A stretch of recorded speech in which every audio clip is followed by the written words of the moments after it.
The scriptures this morning, the first one is taken from Romans 8, verse 39. Nothing can separate us from the love of God. The second reading is from Psalms 139, verses 13 and 14. For you created my inmost being. You knit me together in my mother's womb. I praise you because I am fearfully and wonderfully made. May God bless the hearing and understanding of these words.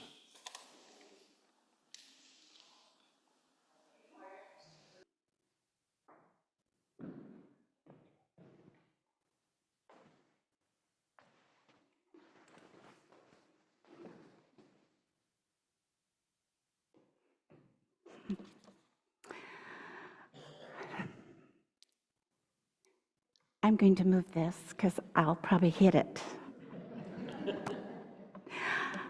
Good morning, lovely people. It is such a privilege to be here with you. Thank you for the offer to preach during Pride Month. I'm honored.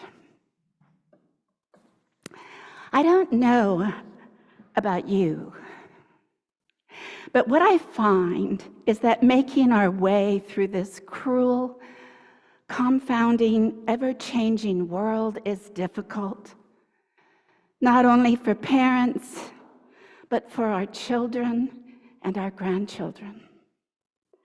I chose the scriptures today because I believe in them. I truly believe them, and I hope you do too. The choir just finished a lovely gospel piece written by a wonderful gay man, Mark A. Miller. He's written quite a few songs about equality, and I love his spirit, and I hope you liked the anthem as much as I did. Thank you, choir, for coming back from your summer break. I really, really appreciate you. Thank you. Thank you. Anyone who knows me or heard me preach a few times knows that the foundation of my relationship to God and God's creation blossomed in my grandmother's garden when I was just a little girl. We planted pansies, multicolored, all with the sweetest little faces. And I listened, as my grandma would say, Marta, always remember, just like these little pansies, all differently hued, everyone is a child of God, no matter their color. God loves them. And I'd like to believe that if she were here today, she would have included, and no matter their sexuality. A few weeks ago, my daughter Jen preached here in the series for Pride Month, and she mentioned that her brother Mark, 2 years younger, had come out to her as gay when he was 24. She was the first one in the family he did come out to. And it's from this perspective of Mark's parent that I'm asked to speak today.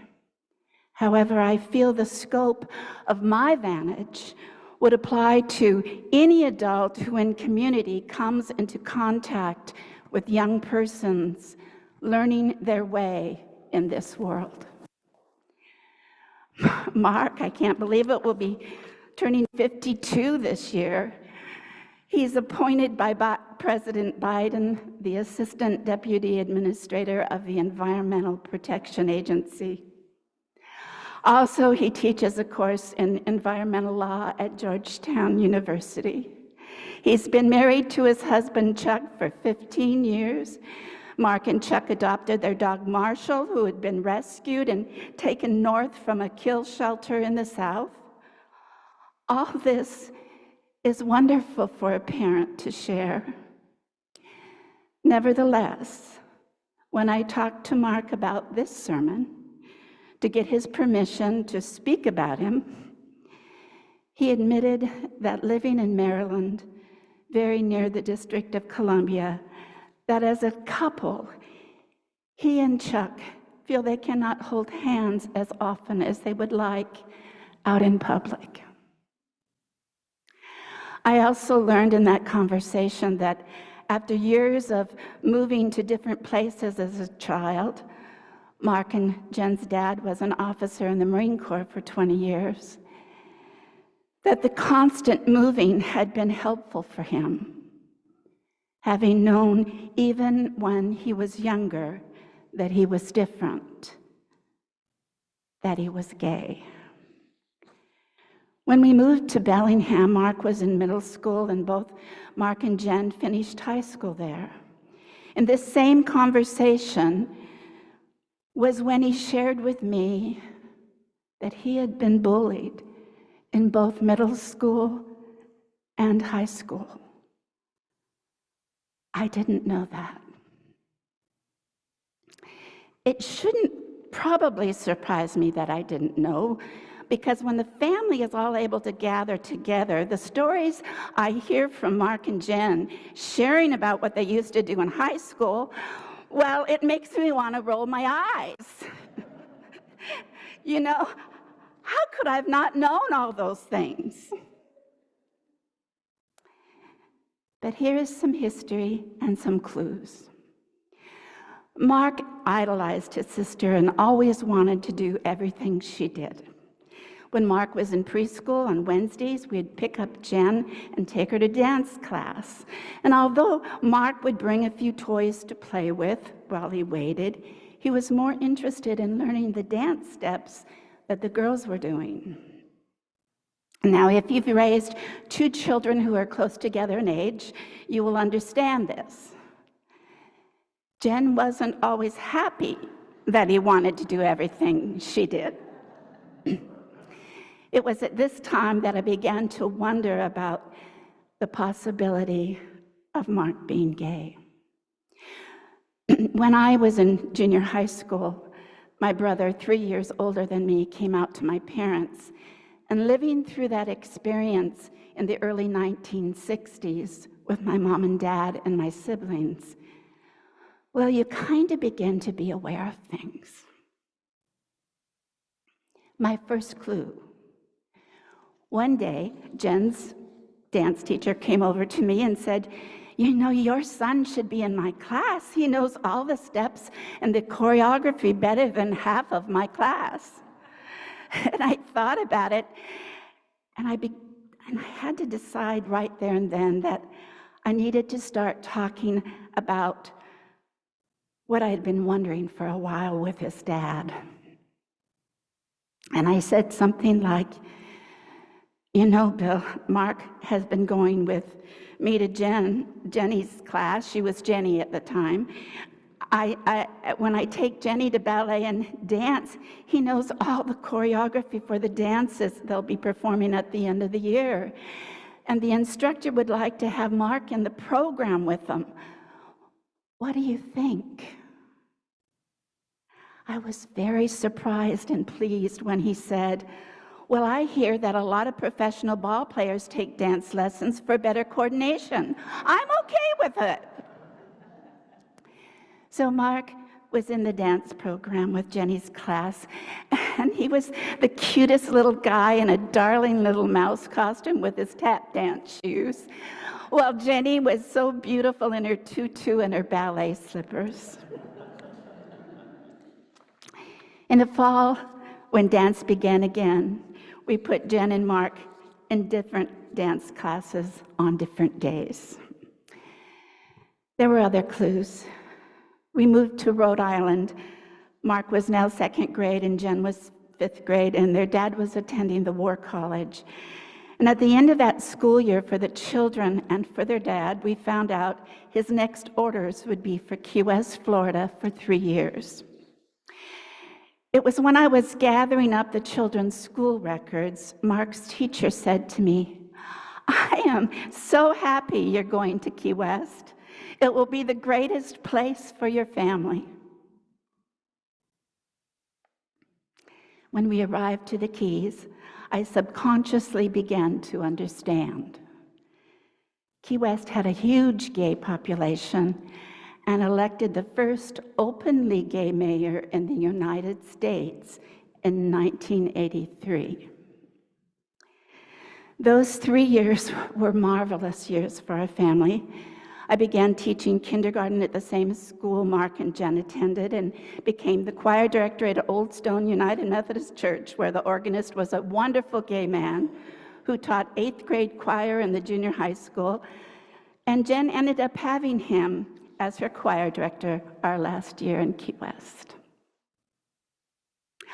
Did I tell you that Mark adored Wonder Woman? Well, he still does. In junior high and high school, Mark was always in the musicals. He could dance and sing, and later, while at Western Washington University, he was the lead in a play called Come Back to the Five and Dime, Jimmy Dean, which involves a young man that we meet at the beginning of the first act. I won't spoil all the reasons why in the play for you, but in the end, he returns to the Five and Dime as a female. Our whole extended family went to see that performance, and a few days later, Mark invited his drama teacher, a gay man it seemed, to my parents' home for a Sunday dinner. My heart said, Mark is gay and he's trying to tell us, but my head didn't want to believe. And I thought about my mom and how she had responded finding out about my brother. She was so fortunate at the time in the 60s to have happened to go to a doctor and a pastor and have both of them speak so open and thoughtful about gays. It could have been so different. Jen shared in her sermon that Mark did not openly come out to us until he was 24. He explained to me that it wasn't because he was ashamed or worried that delayed him that long. He knew he would get a hug from us all, and we'd all tell him we loved him just as he is. But it was rather the uncertainty of how life would be for him. How would the community, how would the world be about who he was? For me, here was the issue. My love for Mark began with him in my womb and could never be diminished. However, I knew that the world was not a safe place, and I could no longer protect him. I regretted he would not be a father. He has such wonderful gifts to be the greatest dad. But this is where the history ends and my short sermon begins. We all have dreams for our children, and experiencing the death of those dreams can be crushing. Stay with love. Choose love. And this extends beyond our own children. It extends to those in our community whom we mentor and whom we guide. When you are with family or friends watching TV and commenting later about a movie, share how important it is that we now have gays and blacks and others in that community openly included. If you are close to someone who you think might confide in you one day, be prepared for that conversation. Know what you're going to say ahead of time. In that recent conversation I had with Mark, he was amazed at how young some people are when they feel free to reveal themselves to others these days. I still feel it's wise not to initiate those conversations, but to allow them in their own time to tell you who they have discovered themselves to be. Being young is tough enough without having an older person bring up intrusive subjects. After all, we only have one time in our life as adolescent, thank God. But everyone needs to come to the conclusion themselves as to who they are. Simply, just let everyone know you appreciate and love the amazing diversity of God's creation and that everyone is beloved. When subjects come up at the dinner table or elsewhere, it should be known to anyone who knows you that you encourage discussion and that you're willing and a discerning listener. And when dealing with teenagers, remember that eye-rolling is important and necessary part of youth's emotional development. It's their job that they do that. And what I have learned is that when they do roll their eyes, you know they've been listening. Even if you don't think they are, they're listening to you. And they're also watching you. Martin Luther King famously said that the arc of the moral universe is long, but it bends towards justice. Well, since the 2016 election, recorded hate crimes have soared. 2 years ago, tomorrow, the Supreme Court ended almost 50 years of reproductive freedom for many Americans. 22 days ago, pride flags hanging in downtown Poulsbo were slashed. 2 days later, the wife of Justice Samuel Alito made her derogatory comments about pride flags. A few days later, the neo-Nazis became Germany's second largest political party in the European Union Parliament. On the other hand, last week, my son Mark, born in 1972, spoke at the EPA building in DC on the subject of Pride Month and had the privilege of raising the pride flag at the front of the EPA building. Nothing can separate us from the love of God. And while I know everyone is a child of God and that justice will ultimately prevail, it is clear here now in our world of appearances, the arc of the moral universe is not so much bending toward justice, but constantly oscillating in this attempt to reach that goal. It took 50 years for us United Methodists to take horrible, defining human being, derogatory words out of our book of discipline this summer at General Conference and vote to accept all people to the pulpit legally. But it came at great cost. We lost thousands of churches who left the denomination here in our country and worldwide. But I know there are faith communities like yours. Faith communities who are helping create safe spaces for all of God's children, and that you are committed to oscillate in the right direction. As for myself, on July 20th in Bremerton, the Gordon Fields at the Kitsap Fairgrounds from 2 o'clock to 9 o'clock is where I'm going to find myself at the table of the Women's Giving Circle of the Kitsap Peninsula. Lovely people, we have a lot to do to help keep people safe. We cannot quit working on equality for all. We have to keep making safe places for all God's children and helping them know that they are beloved.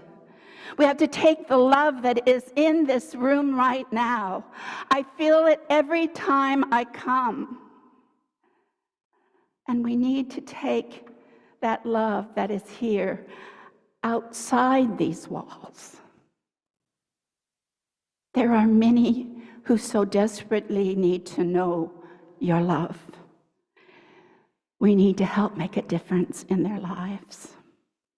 We have to vote. We need to help others realize they need to vote. We need to get people signed up to vote. We cannot afford to be silent. We need to move the arc of the moral universe to bend further toward justice, further toward a strong democracy. Oh Lord, may we take the love from this room out into the places and to the people who so desperately need it. Amen.